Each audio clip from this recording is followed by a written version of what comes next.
Hello and welcome to Straight Talk Real Estate Reality with your hosts Joe and Darren of Urban Hillsides Real Estate, here to answer your pressing questions to the latest on real estate. Darren, we had a question come in from a client asking about selling in the winter and what are the special things that need to be done. There are special things that need to be done when considering selling in the winter season. There are three main components that come into play. It's colder, it's wet, and it's more overcast. Right. So breaking those down, dealing with colder, you want people to come into a warm space. Right. So the smell of cinnamon, of sugar, of cookies baking, coffee, tea, cider, all those things make it comfortable and more attractive.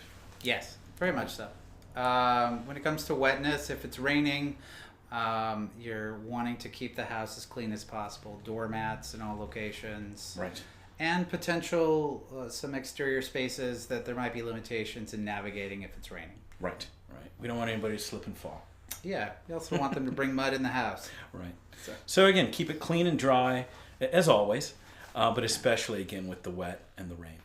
And then the overcast or just shorter light days, we're looking at wanting to keep the house as bright and light as possible. Right. And if you've got the opportunity and you haven't painted your house yet, keep that in mind also, right? White, brighter colors will help. Yeah, it's brighter and white often looks bigger. So, yes, definitely. So then you're dealing with the other component is buying and selling, just going through that process. Sellers, if they're considering selling, in the holiday season, in the winter season, often have a specific reason or purpose why. Right.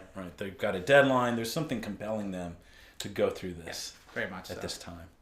And buyers, if they're out looking, they're focused on buying and selling real estate rather than the holidays or staying indoors and warm.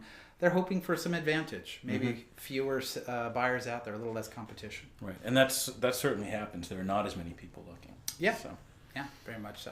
One other component in relation to the house, don't forget outdoor spaces. Even though it's winter and maybe sellers aren't outdoors, right. Certainly potential buyers are looking to see the use of that space in warmer times. That's true. It's living space, especially here in California and Los Angeles. Yeah. What else? So we've got weather forecasts to look at? Very much. It's worth... in the winter, you don't want to show a house in the rain. They say in California, we don't know how to deal with rain. And it's, it's true. People are more timid in the rain here. And, a house just doesn't show as well. So it's, be more flexible. It's possible to delay showings or open houses. If it's raining, it's worth doing it when the weather's a little better. That's true. And the weather forecasts are good 2-3 days ahead. Yes. Don't plan too far ahead. Yes. Watch it and gauge it. Yeah. The only other thing is, there's some potential delays in closing near the holiday season because there's fewer work days, some more vacations being taken. So just plan for that. Be patient, guys. Yeah. Okay, and it will happen. So, again, thanks for joining us to Straight Talk Real Estate Reality. Another great question and hopefully a good answer for you. We'll see you next week. Take care. Bye.